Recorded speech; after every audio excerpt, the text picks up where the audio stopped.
Hello everyone, welcome to अनसरकारी। आज हम डिस्कस करेंगे 12 अप्रैल के इम्पोर्टेंट आर्टिकल्स। मशहूर मशहूर फुटबॉल खिलाड़ी और हॉलीवुड अभिनेता ओजो सिम्पसन का कैंसर से निधन हो गया, जो कि 76 वर्ष की आयु में। तो पीटी के एंगल से हम इस चीज को याद रख सकते हैं कि फुटबॉल से संबंधित थे। जब हम भारत की जीडीपी की बात करते हैं तो एशियन डेवलपमेंट बैंक ने भारत की जीडीपी ग्रोथ 7% रहने की उम्मीद बताई है, कि जो कि उन्होंने पहले 6.7% का अनुमान लगाया था, जिसे बढ़ाकर अब 7% कर दिया गया है। एशियन डेवलपमेंट आउटलुक के द्वारा संस्करण में कहा गया है, जो कि इंडेक्स इनके द्वारा प्रस्तुत किया जाता है। जब एप्पल की बात करते हैं तो एप्पल में भारत के उपभोक्ताओं को चेतावनी दी गई कि आईफोन में पगेसस, जो कि एक स्पाईवेयर की तरह काम किया जाता है, उनके होने की ईमेल के माध्यम से अलग अलग व्यक्तियों को यह चेतावनी भेजी गई थी।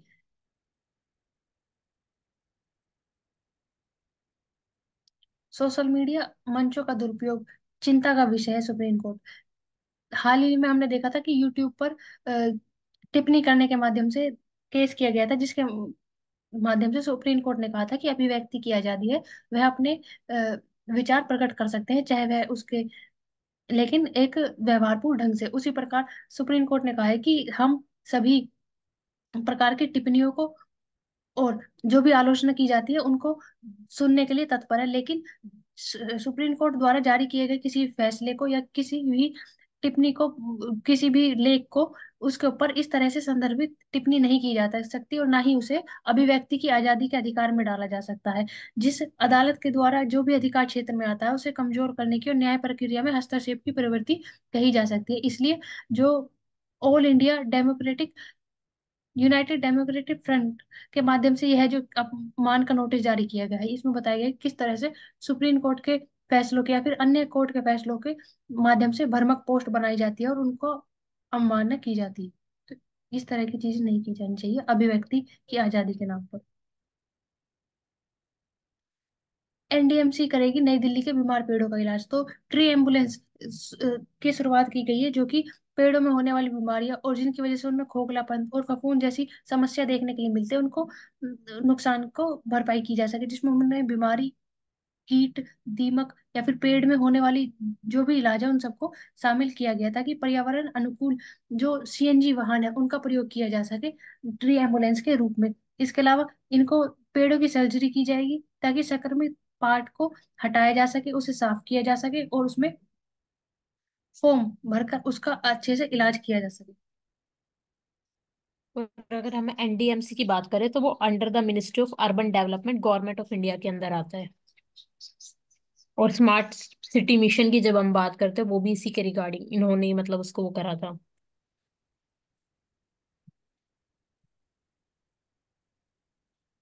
तकनीकी फरेबियों का जकड़ता जाल।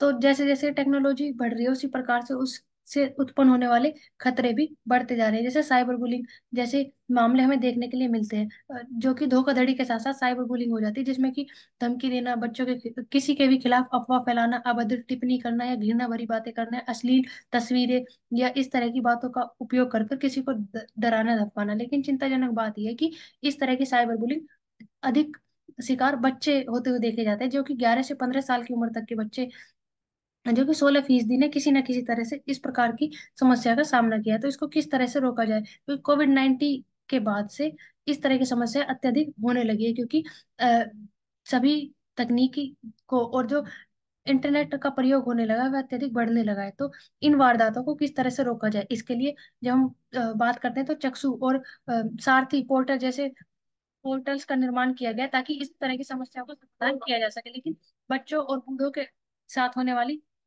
इन समस्याओं को निरंतर बढ़ती वृद्धि होती जा रही है, क्योंकि जब हम भारत की बात करते हैं तो 85% ने किसी न किसी रूप से बच्चों ने साइबर बुलिंग का सामना किया होता है, जिसमें नस्लवादी की भेदभाव की भावना होती है, या ट्रोलिंग होती है, या फिर यौन उत्पीड़न जैसी समस्या हमें देखने के लिए मिलती है। तो उनको किस तरह से रोका जाए। जब हम इंटरनेशनल स्तर पर देखते हैं तो यह घटना इतनी अधिक बढ़ गई है कि हाल ही में हांगकांग की एक कंपनी के माध्यम से डीप फेक तकनीक का प्रयोग करके 2.5 करोड़ डॉलर की लूट की गई।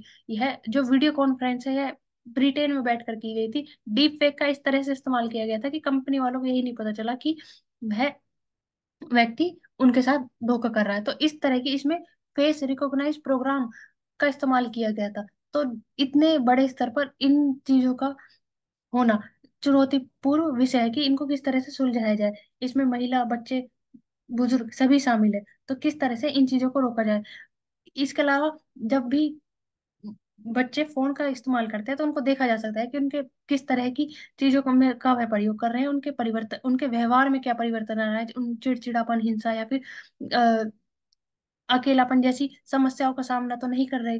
तो परिवार के माध्यम से, शिक्षा के माध्यम से और अन्य तरीकों से उन्हें समझाया जा सकता है कि किस तरह से उन्हें इन चीजों का सामना करना होगा। इसके अलावा पुलिस के माध्यम से जागरूकता फैलाई जा सकती है ताकि इन चीजों को नजरअंदाज ना किया जाए और उचित प्रणाली को अपनाकर इनसे इनका सामना किया जा सके, ताकि जो इस प्रकार के उत्पीड़न हो रहे हैं उन्हें रोका जा सके, चाहे वह धोखाधड़ी के रूप में हो, यौन उत्पीड़न के रूप में हो, या फिर नस्ल या हिंसा को बढ़ाने से संबंधित हो। इन सभी के ऊपर काबू पाया जा सके। इसमें सबसे बड़ी समस्या यह है कि यह पता लगाना कि वह किस स्थान से या किसके माध्यम से किया गया है, जो कि साइबर बुलिंग में अक्सर सबसे बड़ा पहलू होता है।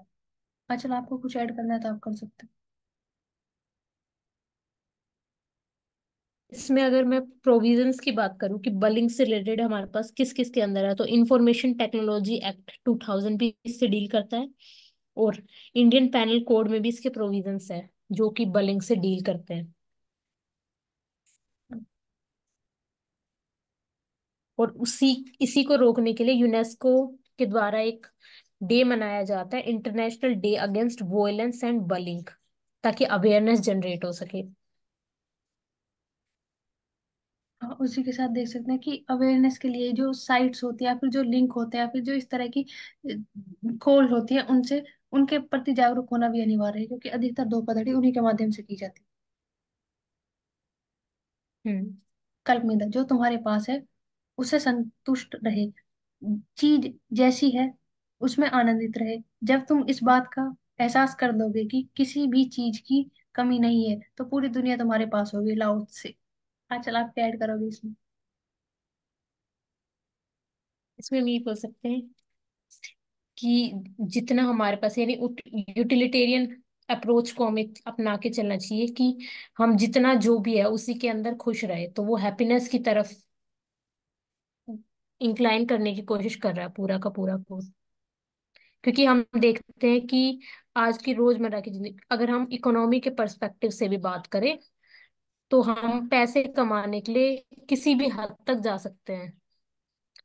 तो वो इसी चीज को बोल रहा है कि पहले जितना है उतने को अच्छी तरह खुश रह के जिए, और फिर धीरे धीरे धीरे धीरे बढ़ोतरी होती है। एकदम से जब आप कोई, तो उसमें ये होता है हम गलत रास्ता भी अपना लेते हैं, तो ये उसी को डायरेक्टली इनडायरेक्टली वे में बोल रहा है कि उसको रोकने के लिए जितना जो भी आपके पास है पहले उसमें खुश रहना सीखिए। संतुष्ट आप होना ऐड करो। कि जो चीज हमारे पास है हमें उसमें संतुष्ट रहना सीखना जरूरी है। तो राजस्थान में चुनाव के प्रति जो जागरूकता फैलाने के लिए सेल्फी पॉइंट्स का निर्माण किया जा रहा है, ताकि इनके माध्यम से आम जनमानस तक जागरूकता पहुंचाई जा सके और अधिक वोटिंग के लिए जागरूक किया जा सके। तो जब हम चुनावी बॉन्ड की बात करते हैं तो आरटीआई के अधिनियम के तहत उन्हें निर्वाचन आयोग ने खुला अपनी साइट पर सार्वजनिक कर दिया। लेकिन जब हम एसबीआई की बैंक की बात करते हैं तो उन्होंने कहा है कि 8 ए और 8 ए जे की धारा में यह कहा गया है कि इस तरह के रिकॉर्ड को दूसरे व्यक्ति तक जागरूक नहीं किया जा सकता ताकि इनको निषेध किया जाए। तो चुनावी बॉन्ड को अभी भी आरटीआई की धारा से बाहर रखा गया है। उसको लेकर गुजरात में बनने जा रहा दुनिया का सबसे बड़ा रिन्यूएबल एनर्जी पार्क। तो ठीक। अदानी समूह की कंपनियों के द्वारा ग्रीन एनर्जी लिमिटेड गुजरात के कच्छ जिले में खेवड़ा में दुनिया का सबसे बड़ा रिन्यूएबल एनर्जी पार्क बनाने जा रहा है, जो कि 538 वर्ग किलोमीटर में फैला हुआ है। इसमें क्षमता 30 गीगावाट होगी, जिसके लिए 1.5 लाख करोड़ रुपए का निवेश किया जाएगा, जिसका उद्देश्य तक 4 गीगावाट की क्षमता जुटाना रखा गया है, ताकि रिन्यूएबल एनर्जी को शिफ्ट किया जा सके। जब हम बात करते हैं इसकी, तो यह अंतर्राष्ट्रीय सीमा पाकिस्तान की बॉर्डर से 1 किलोमीटर दूर स्थित किया गया है। यह एक रिन्यूएबल एनर्जी पार्क जिस जगह पर किया गया है वह खारे पानी से संबंधित या फिर इस तरह की जमीन है, ताकि उसका प्रयोग कर कर वहां पर जो रिन्यूएबल एनर्जी है उसको प्रबंध किए जा सके। जब हम 30 गीगावाट की प्रस्तावित क्षमता की बात करते हैं, तो उसमें सौर ऊर्जा की हिस्सेदारी 26% है और पवन ऊर्जा की 4%।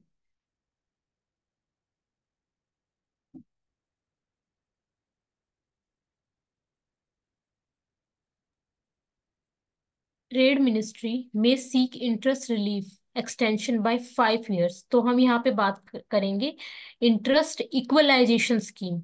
व्हाट वाज इट, और किसके अंडर ये आती है, और इसमें क्यों एक्सटेंड किया जा रहा है।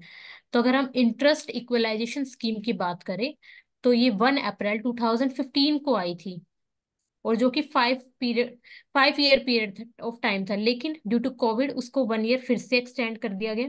और अब रिसेंटली फिर बोला जा रहा है कि इसको 5 ईयर और मोर एक्सटेंड करें, क्योंकि ऐसा देखा जा रहा है कि इससे फायदा हो रहा है कि जो करंट एक्सटेंशन एक्सपायर हो जाएगा वो अभी जून 2030 को, तो उसको बढ़ाने के लिए। तो फिर इसमें क्या इसके ऑब्जेक्टिव है, तो इसमें ये होता है कि इंटरेस्ट रेट में रिडक्शन किया जाता है और 2% का प्रोवाइड किया जाता है प्री शिपमेंट और post shipment credit by banks.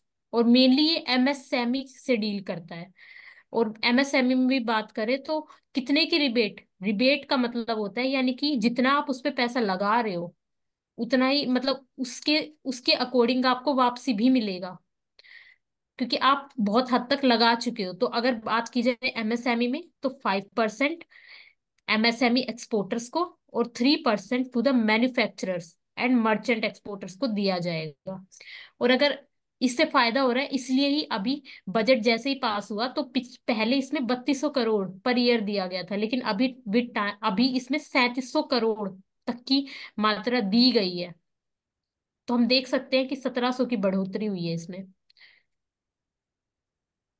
We can move forward. Next is edible oil imports fall 17% since November. तो अगर यहाँ पे हम एक इंस्टीट्यूशन की बात कर सकते हैं, एक एसोसिएशन है जो कि इंडिया की है, सोलवेंट एक्सक्रैटर एसोसिएशन ऑफ इंडिया। उन्होंने अभी थर्सडे को बोला कि जो टोटल एडिबल स्टॉक था वो 2.31 मिलियन टन है। तो ऐसा देखा जा रहा है कि 32% डेक्लाइन हो रहा है जितना हम वो करते हैं। तो हम इसमें ये देख सकते हैं कि हम कहाँ कहाँ से, कौन सी पाम ऑयल की बात करें तो हम इंडोनेशिया और मलेशिया से इंपोर्ट कराते हैं, लेकिन अभी देखा जा रहा है वहां पे इसकी लो प्रोडक्शन हो रही है, तो उस हिसाब से सप्लाई भी में भी डिक्लाइन हो रहा है। देन अगर हम सोयाबीन की बात करें तो हम अर्जेंटीना और ब्राजील से हमें ये मिलता है। और सनफ्लावर की बात करें तो रशिया और यूक्रेन से हम इंपोर्ट करते हैं।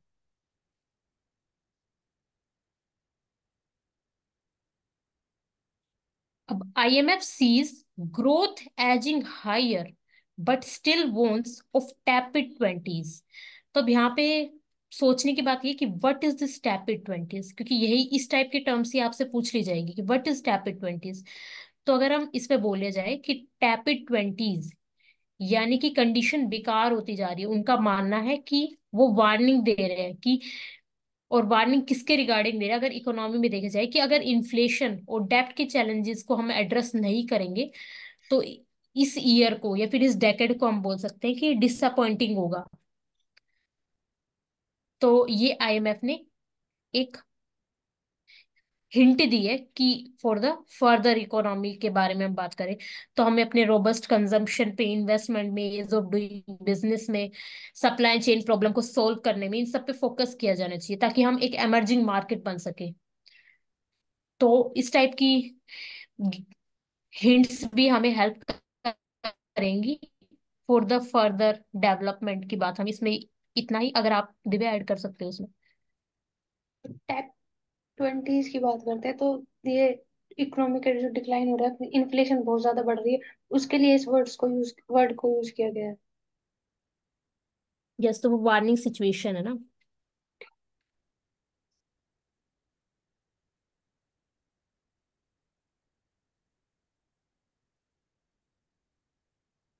नाटो विंस एंड वोज, तो हम यहाँ पे पूरा का पूरा नाटो से डील करेंगे। North Atlantic treaty organisation, when it was established, it was established on April 4, 1949, for the response to the very real possibility of a Soviet invasion of Europe. और अगर हम इसमें देखें मेंबर कंट्रीज की बात करें तो इसमें 30 मेंबर कंट्रीज, लेकिन 2023 से पहले उसमें 28 थी। तो रिसेंटली कौन सी दो कंट्रीज ऐड हुई है, फिनलैंड और स्वीडन, नाटो मेंबर बनी है। और इंडिया जो है वो इसका नॉन मेंबर है। तो अभी इसमें देखा जाए कि Russia maintains a significant presence in Europe while NATO pursues further expansion. तो धीरे धीरे हम देख रहे हैं कि जैसे 28 थी, लेकिन जब स्टार्टिंग में ये बनी थी तो इसमें सिर्फ 12 कंट्रीज थी, लेकिन धीरे धीरे इसका एक्सपेंशन हुआ। तो नाटो में भी मेंबर कंट्रीज बढ़ती जा रही हैं, ये हम देख सकते हैं। और जैसे ही इस्टेब्लिशमेंट हुआ नाटो का 1949 में, एक ट्रीटी भी साइन हुई थी जो कि रिलेटेड थी, treaty, defence treaty, Warsaw pact in 1955 by Soviet Union. Then inclusion of West Germany add हुई थी इसके थ्रू नाटो में, ये हम बोल सकते हैं।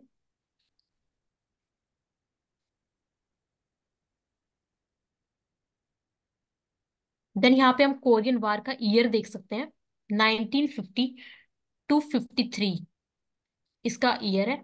और इसमें हम पीस और सिक्योरिटी को मेंटेन के लिए और फर्स्ट इन कोसोवा इन 1919 में करने की बात हुई थी with regards to Korean war.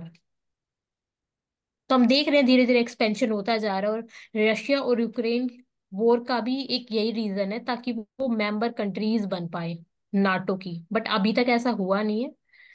तो वो बैक करने को बोला भी जा रहा है। अब let's see what happen in future. तो क्या क्या चैलेंजेस किस किस रिगार्डिंग के लिए, तो फिर वो पॉलिटिकल भी हो सकते हैं, फाइनेंशियल भी हो सकते हैं जो नाटो फेस करता है चैलेंजेस, सिक्योरिटी के पर्सपेक्टिव से भी हो सकते हैं। तो रशिया और यूक्रेन वॉर में हम ये थ्रेट्स देख ही रहे हैं, तो यही एक तरीके से चैलेंजिंग सिचुएशन है। तो एमर्जिंग टेक्नोलॉजी, इनोवेशन, तो पूरा ओवरऑल रेगुलेटेड मैनर में वर्क करना पड़ेगा, उसके बाद ही हम इसको बैलेंस्ड वे में लेके आगे बढ़ सकते हैं। Divya, now you can add. No, we can move forward.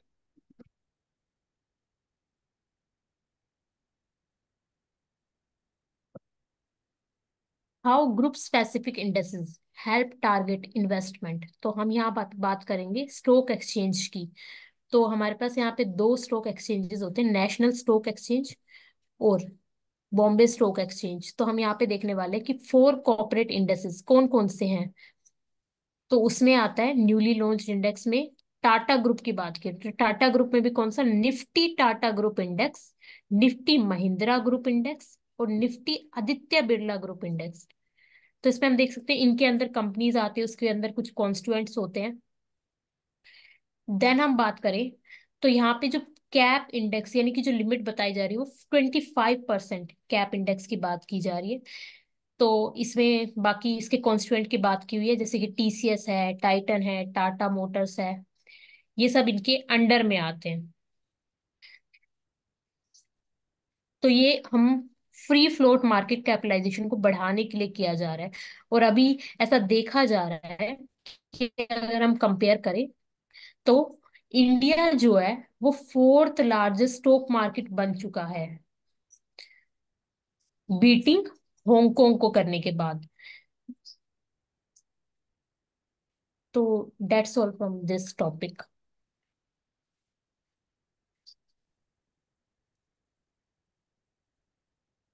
Adani power play in a remote Gujarat village. So already we have discussed on these lines, but apart from some points we have highlighted the area near Pakistan.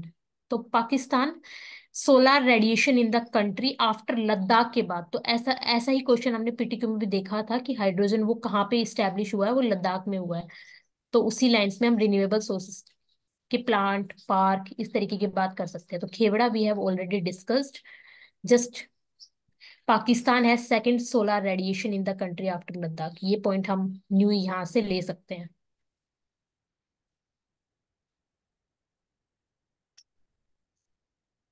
राष्ट्रीय बाल अधिकार संरक्षण आयोग ने कहा है कि शिक्षा के अधिकार में आने वाले सभी स्कूलों के पाठ्यक्रम एक रूप होना चाहिए। कि जब हम शिक्षा के अधिकार 2009 में दिया गया अधिनियम 2009 की बात करते हैं, तो उसकी धारा 29 में है रेखांकित किया गया है कि जितने भी स्कूल या जितने भी विद्यालय शिक्षा के अधिकार को मानते हैं, उस उनका पाठ्यक्रम जो उनका करिकुलम है वो सेम होना चाहिए, और मूल्यांकन प्रक्रियाओं की रूपरेखा तैयार की जानी चाहिए, ताकि कानून के तहत आने वाले सभी विद्यालयों की पाठ्यक्रम, पाठ्य पुस्तकें और जो विद्यार्थियों का मूल्यांकन है वह एक रूप से किया जा सके।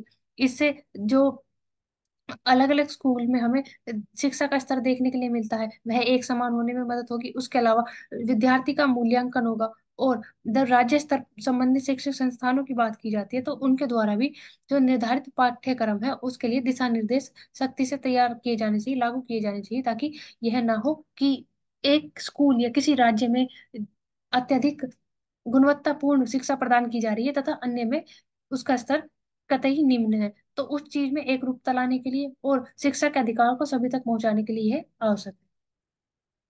आपको कुछ ऐड करना है तो आप कर सकते हो। No, we can continue. PT pact के माध्यम से हम देख सकते हैं कि भारत की पहली ब्रिटिश महिला उच्चायुक्त बनी है लेडी कैमरून, जिन्हें नया उच्चायुक्त नियुक्त किया गया है, जो कि एलेक्स एलिस के स्थान पर नियुक्त की गई है।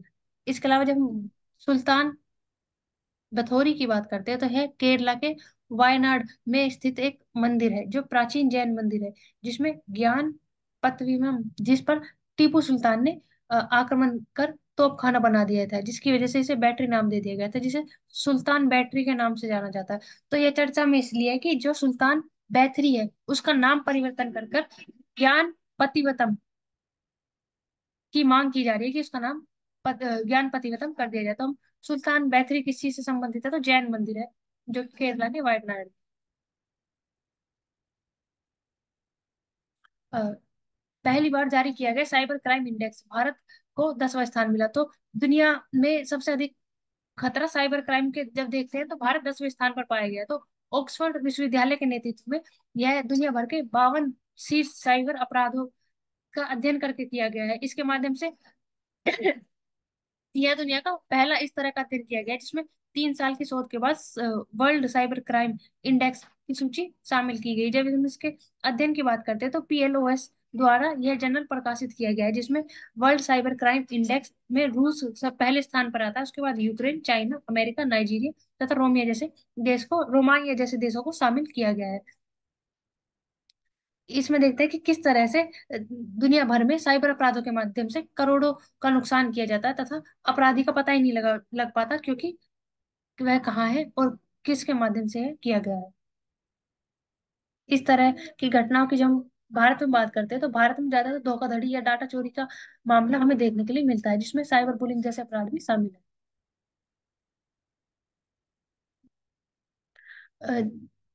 टीआईई की अध्यक्ष अनीता मनवानी ने कहा है कि सिलिकॉन वैली भारत को लेकर बहुत अधिक उत्साहित है। जब हम इसकी बात करते हैं तो उद्यम की जो the index enterprises silicon valley, जो कि अमेरिका का एक गैर लाभकारी संगठन यानी कि एनजीओ है, उसके माध्यम से कहा गया है कि जो भारत के द्वारा गिफ्ट सिटी जैसी पहल की गई है यह एक प्रतिबद्ध पहल है, जिसके माध्यम से धन वापसी यानी कि जो एफडीआई, जो भी इन्वेस्टमेंट भारत के अंदर की जाती है उनको निकालना वापस आसान हो जाता है, जिसकी वजह से जो भी विदेशी निवेशक है वो भारत की ओर आकर्षित होते हैं, क्योंकि अत्यधिक जटिल कानून ना होने की वजह से उन्हें उनके जो भी फाइनेंस उन्होंने दिए होते हैं वो संरक्षित रखते हैं, और वे जब चाहे उसको वहां से ले सकते हैं। तो गिफ्ट सिटी जैसी पहल वापस अपनाई जा सकती है, जिसमें धन वापसी अमेरिका आ रहा है। तो इस तरह की पहलों को और बढ़ोतरी दी जा सकती है, ताकि स्टार्टअप्स में और जो भी एंटरप्राइज है उनको और मौका मिले। जब हम गिफ्ट सिटी की बात करते हैं तो गुजरात में गिफ्ट सिटी के रूप में प्रथम बार खोला गया था।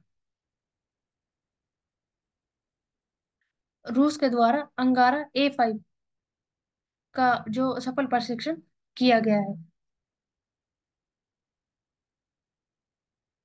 सोवियत काल के प्रोटेम एम रॉकेट का स्थान लेगा, जो कि जिसका प्रयोग रूस अभी तक कर रहा था। जब हम इसकी लंबाई की बात करते हैं तो यह 3 स्टेज वाला 54.5 मीटर लंबा और 773 टन वजनीय रॉकेट है, जिससे 24.5 टन पेलोड के साथ प्रयोग किया जा सकता है।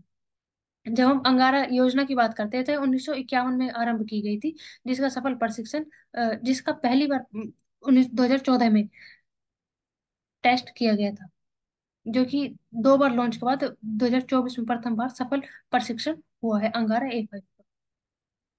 सूर्य ग्रहण संबंधी नासा के मिशन का नेतृत्व भारतवंशी विज्ञान ने किया। तो देख सकते हैं कि किस तरह से अभी हाल ही में जो सूर्य ग्रहण हुआ था, उसके दौरान जब सूर्य, चंद्रमा और पृथ्वी एक सीध में आते हैं, तो सूर्य से निकलने वाली किरणों को पृथ्वी पर पहुंचने से पहले अ, चंद्रमा ढक देता है, तो जिसकी वजह से कुछ क्षण के लिए जो सूर्य की किरणें हैं वो पृथ्वी पर नहीं पहुंच पाती। लेकिन इस प्रक्रिया के अंदर जो वायुमंडल में प्रभाव पड़ता है, इसी चीज को जानने के लिए नासा के द्वारा 3 रॉकेट लॉन्च किए गए थे। जब हम उसके नेतृत्व की बात करते हैं, तो उसका नेतृत्व एरोनॉटिकल यूनिवर्सिटी के इंजीनियर, जो भौतिक प्रोफेसर आरोह बड़जात्या के द्वारा किया गया था, जो कि भारतीय मूल के निवासी है।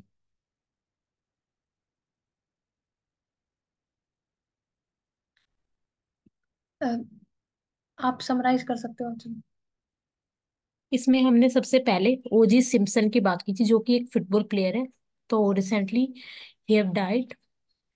Next we have discussed about interest equalisation scheme की हमने बात की कि व्हाट वाज इट, और वो कब आई, कब उसको एक्सटेंड किया गया, और अब फिर से एक्सटेंशन की बात हो रही है।